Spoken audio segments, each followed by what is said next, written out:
नमस्कार दोस्तों, मैं राकेश मेहरा जीके क्लासेज की तरफ से कर्ण जीके की इस सीरीज में आप सभी का हार्दिक स्वागत करता हूं। कर्ण जीके की इस सीरीज में आज हम यूएनओ के सुरक्षा परिषद पर चर्चा करेंगे, जिसमें भारत 8वीं बार अस्थायी सदस्य बना है। उस पर किस तरीके से क्वेश्चन बन सकते हैं, इसको डिटेल फॉर्म में हम जानने का प्रयास करेंगे। इसकी जो पीडीएफ फॉर्म है आपको डिस्क्रिप्शन में कई लिंक दे रखे हैं, वहाँ पर आपको मिल जाएगी। वहाँ से आप इसकी पीडीएफ फॉर्म ले सकते हो। इसके अलावा ऑनलाइन स्टडी मटेरियल से संबंधित जो भी डेमो वीडियो है उसकी भी लिंक वहाँ पर मिलेगी आपको। और ये वीडियो यदि आपको ये पसंद आता है तो इसको आप लाइक करें, शेयर करें और सब्सक्राइब करें। तो अब मैं अपना टॉपिक स्टार्ट करता हूँ। और इस टॉपिक में जो यूएनओ है, पहले हम उसकी बेसिक बात करेंगे। यूएनओ की जो बेसिक बात है, ये यहाँ मैं सिर्फ नॉर्मल बात करूँगा, और यदि इसको आपको डिटेल चाहिए तो यूएनओ का पूरा टॉपिक मैंने उपलब्ध कराया हुआ है आपको। आप वहाँ जाकर उसको देख सकते हो। अपना जो ये कर्ण जीके की जो सीरीज है, यूट्यूब चैनल है, इसके अंदर आपको यूएनओ का पूरा पार्ट मिल जाएगा। आप वहाँ उसकी डिटेल देख सकते हो। आप हेडिंग डाल दीजिए यूएनओ, यूनाइटेड नेशन ऑर्गेनाइजेशन।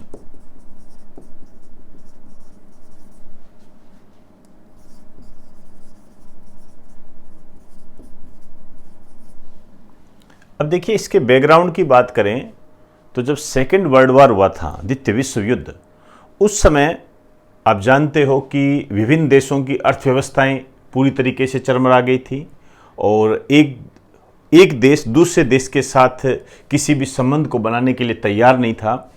तो इन देशों को आपस में नज़दीक लाने के लिए और अर्थव्यवस्था को मजबूत करने के लिए, शांति व सहयोग को बढ़ावा देने के लिए इस संगठन का गठन किया गया था। तो एक लाइन लिख दीजिए,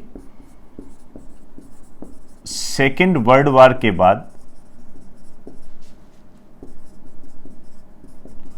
विश्व में शांति व सहयोग को बनाए रखने के लिए इस संगठन का गठन किया गया।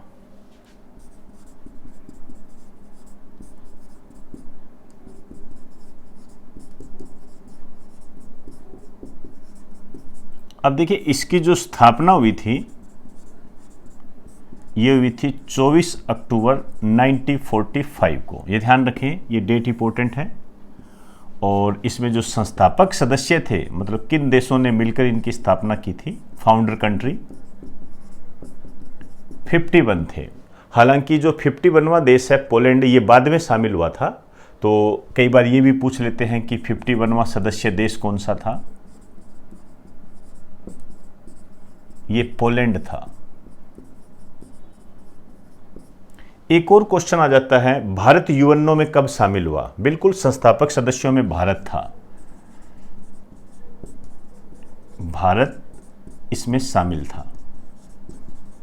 तो यदि इस टाइप से आपसे क्वेश्चन बने कि भारत यूएनओ में कब शामिल हुआ, तो आपके सामने डेट है, हालांकि सन पूछता है ये। अब हम बात करेंगे वर्तमान सदस्य कितने हैं, एट ए टाइम सदस्य कितने हैं। एट ए टाइम सदस्य जो है 193 है। और यहाँ भी एक क्वेश्चन बन जाता है कि जो 193वां सदस्य है ये कौन सा है। 193वां सदस्य ये है दक्षिणी सूडान, अफ्रीकन कंट्री है ये इसका 193वां सदस्य देश है। इसका जो हेड ऑफिस है ये है न्यूयॉर्क, और इसके जो वर्तमान महासचिव है ये है एंटोनियो गुटेरस। ये बहुत इंपॉर्टेंट क्वेश्चन है, ये आ भी चुका है आपके एसएससी एग्जाम में। ये पुर्तगाल के हैं। इतने बड़े संगठन का जब कोई महासचिव बनता है या अध्यक्ष बनता है, तो उस स्थिति में क्या होता है, इस टाइप से भी क्वेश्चन बन जाते हैं कि यूएनओ के महासचिव एंटोनियो गुटेरेस का संबंध किस देश के साथ है। इस टाइप से क्वेश्चन बन जाते हैं। तो पुर्तगाल के साथ इसका संबंध है, ये पुर्तगाल से हैं। अब देखिए, यदि हम यूएनओ के भाग की बात करें तो 6 भाग है, जिसमें एक है महासभा, इसको जनरल असेंबली बोलते हैं। दूसरा सुरक्षा परिषद, इसको सिक्योरिटी काउंसिल बोलते हैं। तीसरा आर्थिक व सामाजिक परिषद, इकोनॉमिक एंड सोशल काउंसिल।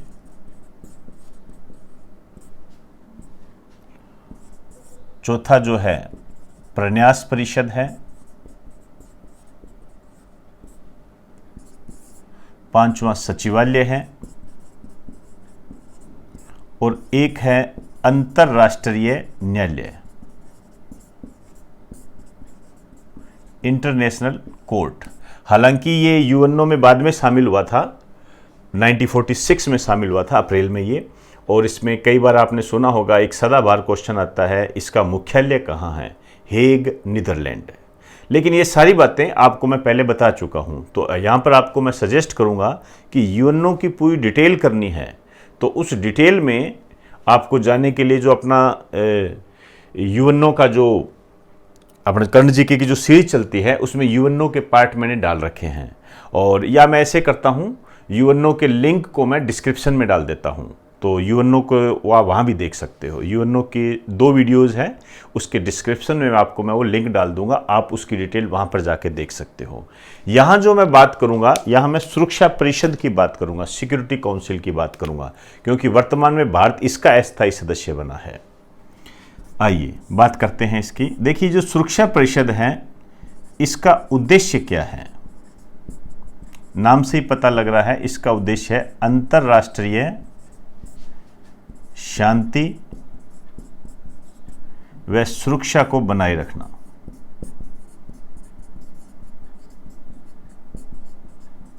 अंतरराष्ट्रीय शांति व सुरक्षा को बनाए रखना। इसी कारण से इसका जो निक नेम है, इसे कहा जाता है दुनिया का पुलिसमैन। दुनिया का पुलिसमैन इसको कहते हैं। और इसमें जो सदस्य हैं, ये होते हैं 15, टोटल 15 सदस्य होते हैं इसमें। और इन 15 सदस्यों को हम 2 भागों में बांटते हैं। एक होते हैं स्थायी सदस्य, परमानेंट मेंबर, ये 5 होते हैं। कई बार डायरेक्ट क्वेश्चन पूछ लिया जाता है कि परमानेंट मेंबर कितने होते हैं, कौन सा नहीं है, कौन सा है, इस टाइप से भी बने हुए हैं। और जो अस्थायी सदस्य होते हैं, ये होते हैं 10 अस्थायी सदस्य है ये। अब देखिए, जो स्थायी सदस्य है, इनके नाम ध्यान से याद कर लीजिए। अमेरिका है,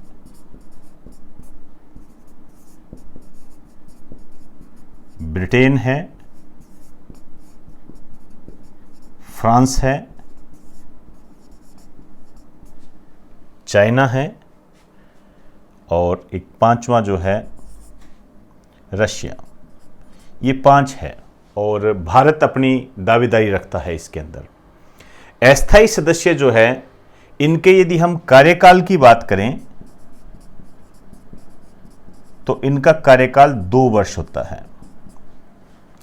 प्रत्येक वर्ष 5 सदस्यों का चुनाव होता है और वो महासभा के द्वारा किया जाता है। लेकिन बात करते हैं हम इसकी कि अस्थायी सदस्य आते कहाँ से हैं, कहाँ से आएंगे, उनकी बात करेंगे। तो यहाँ हम लिखेंगे, लेकिन एक बार आप इसका स्क्रीनशॉट ले लीजिए, फिर मैं आगामी चर्चा करता हूँ इसकी।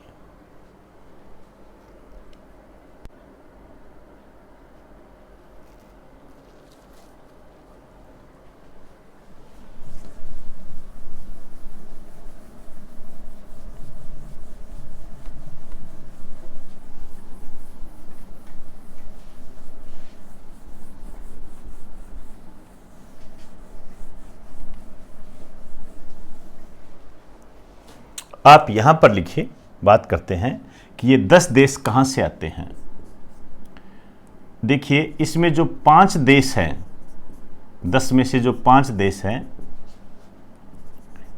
ये आते हैं अफ्रीका व एशिया पैसिफिक क्षेत्र, एशिया प्रशांत क्षेत्र भी कह सकते हो, यहां से आते हैं। और जो एक देश है ये आता है ईस्ट यूरोपियन कंट्री,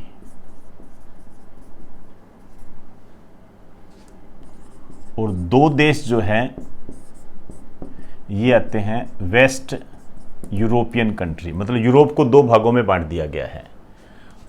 और जो बच गए दो देश हैं ये आते हैं लैटिन अमेरिकी देश। ये लैटिन अमेरिकी देश होते हैं, मतलब लैटिन अमेरिका का नेतृत्व करते हैं। और आप इस कैरेबियन कंट्री भी होते हैं इसके अंदर, जो कैरेबियन सागर के अंदर जो द्वीपीय देश है उनको कैरेबियन कंट्री बोलते हैं। उत्तरी अमेरिका जब अपने करते हैं, दक्षिण अमेरिका जब अपने करते हैं, तब इनकी पूरी डिटेल आती है। ये है, तो यहां से ये 10 देश आते हैं। तो अब आप देखिए जो भारत चुना गया है वो किसको लीड करेगा? इस एरिया को लीड करेगा। तो यहां पर एक क्वेश्चन बनेगा, अभी बात करूंगा मैं इसकी। लिखिए, प्रत्येक 5 सदस्यों का चुनाव, अस्थायी सदस्यों की बात कर रहे हैं,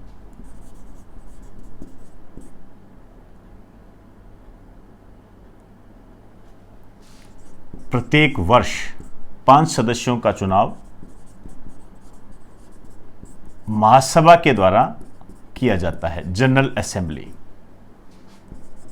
महासभा के द्वारा किया जाता है, मतलब महासभा इन अस्थायी सदस्यों का चुनाव करती है। तो भारत जो 8वीं बार यूएनओ के जो सिक्योरिटी काउंसिल में, सुरक्षा परिषद में जो अस्थायी सदस्य बना है, उसका चुनाव महासभा में हुआ था। तो अब मैं वर्तमान स्थिति की बात करूंगा।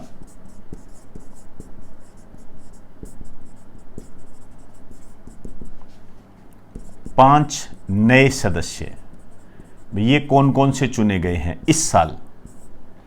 एक तो है इंडिया, केन्या, नॉर्वे, आयरलैंड और मेक्सिको है।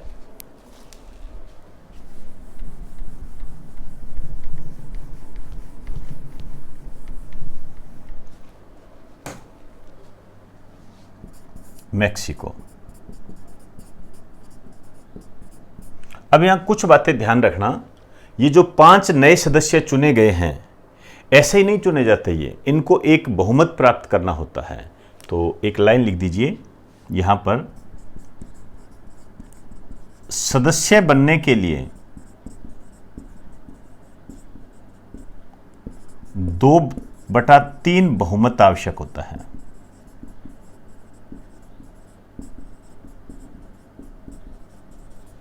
2/3 बहुमत आवश्यक होता है, ध्यान रखें ये। अब देखिए, इंडिया, केन्या, नॉर्वे, आयरलैंड, ये जो बने हैं, इनका कार्यकाल कब तक रहेगा?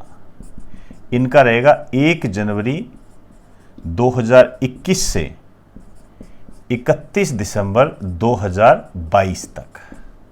क्लियर? 31 दिसंबर 2022 तक, तो 2 साल हो गई ये पीरियड। अब मैं भारत की बात करूंगा। यहां पर किस तरीके से क्वेश्चन बनेंगे? एक तो पहली बात तो भारत जो है किसको लीड करेगा, ये हम पहले ही बात कर चुके हैं। भारत लीड करेगा एशिया पैसिफिक क्षेत्र को। दूसरा क्वेश्चन ये बनता है कि भारत को कितने वोट मिले हैं? 184 वोट मिले हैं। ध्यान रखना, आजकल के एग्जाम में इस टाइप के क्वेश्चन बनने लग गए हैं। ये 184 वोट मिले हैं। तीसरा, ये 8वीं बार बना है। अब जब ये 8वीं बार बना है तो हमें ये पता होना चाहिए इससे पहले कब कब बना था। ये इंपॉर्टेंट है, ध्यान रखना। आइए, 1950-51, 67-68, 72-73, 78-79,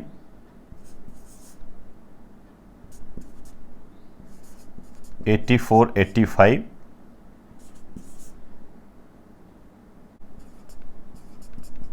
91, 92, 2011, 12 और 8वीं बार बना है ये 2021, 22। अब ध्यान से समझना मेरी बात को। आपके यहाँ जो क्वेश्चन बनेगा वो इस तरीके से बनेगा कि एक तो भारत अब तक कितनी बार सुरक्षा परिषद में अस्थायी सदस्य चुना जा चुका है, तो 8वीं बार। क्लियर। सबसे पहले कब चुना गया था? क्लियर। तो ये 1950-51 में चुना गया था, ये ध्यान रखें। अब मैं थोड़ा सा एक इसका एनालाइज करके बताता हूं आपको। देखिए 1950-51 में जवाहरलाल नेहरू की सरकार थी, कांग्रेस थी। 67-68 में इंदिरा गांधी की सरकार थी, कांग्रेस थी। 72-73 में भी कांग्रेस थी और 78-79 में यहां पर मोरारजी देसाई की सरकार थी और पार्टी थी जनता पार्टी। 2 वर्ष के लिए 2 प्रधानमंत्री आए थे इसमें। जनता पार्टी के मोरारजी देसाई आए थे, उसके बाद चरण सिंह जी आए थे। 84-85 में कांग्रेस की सरकार थी और 91-92 में इस समय जो प्रधानमंत्री थे ये पीवी नरसिम्हा राव थे, तो भी ये कांग्रेस की सरकार थी। 2011-12 में कांग्रेस की सरकार थी और जो अब 2021-22 में है ये बीजेपी, भाजपा की सरकार है। तो सबसे ज्यादा जो ये यूएनओ में अस्थायी सदस्य बना है कांग्रेस के काल में बना है ये। तो आपके सामने ये सारी स्थितियां हैं और इस दृष्टि से आप ये कह सकते हो कि हमारी जो विदेश नीति है वो आज़ादी के बाद से ही काफ़ी मजबूत थी और इसका प्रमाण जो है हमारे सामने है। 47 के बाद से ही हमारा जो विदेशी प्रभुत्व है, विदेशों में जो प्रभुत्व है वो बढ़ने लग गया था, जिसका परिणाम इस रूप में भी हमें मिला और अन्य रूप में भी देखने को हमें मिलता है। तो क्लियर। तो ये बात आपने ध्यान रखनी है, यहां पर ये बातें इंपॉर्टेंट है। ये एक 8वीं बार बना है। वर्तमान में इस टाइप के क्वेश्चन मैंने देख चुका हूं मैं, तो 84 वोट मिले हैं ये। तो एक बार आप इसका स्क्रीनशॉट ले लीजिए।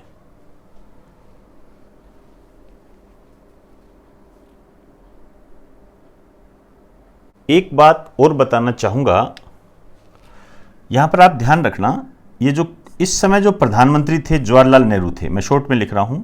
67-68 में इंदिरा गांधी थी और 72-73 में भी इंदिरा गांधी थी। जनता पार्टी जब थी तब मोरारजी देसाई थे इस समय प्रधानमंत्री। और 84-85 में इंदिरा गांधी थी।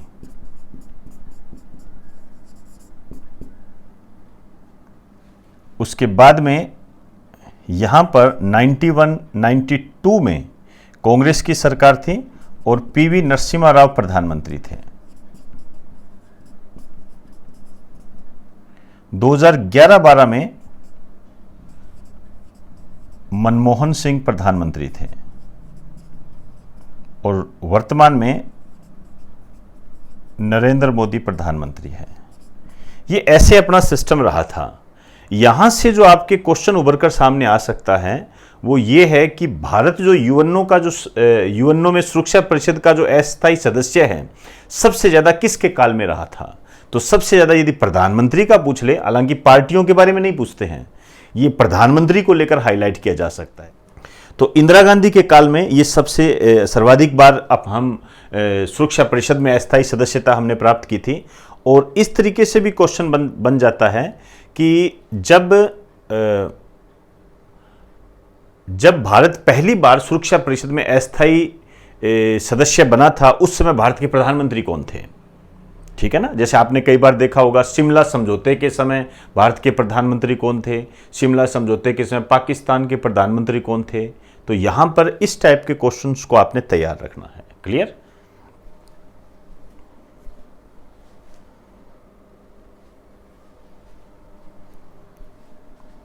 तो दोस्तों, आज हमने यूएनओ की बेसिक जानकारी के साथ साथ सुरक्षा परिषद पर चर्चा की है और सुरक्षा परिषद के तहत किस टाइप के क्वेश्चन बन सकते हैं हमने अंदरूनी तह तक जाने का प्रयास किया है। आप इन्हें ध्यान में रखें और कंठस्थ करें और ध्यान रखें ये ऐसे टॉपिक होते हैं जो कि सदाबहार टॉपिक्स में आते हैं। जब जब इस तरीके की घटनाएं घटित होती है तो यहाँ से क्वेश्चन उठते हैं। क्लियर? तो इन्हीं शब्दों के साथ अब आप मुझे इजाज़त दीजिए और यदि आपको ये वीडियो पसंद आया हो तो आप इसको शेयर करें, सब्सक्राइब करें और लाइक करें। इस प्रकार की उम्मीद मैं आपसे करता हूँ। तो इजाज़त दीजिए। आप सभी को मेरा नमस्कार।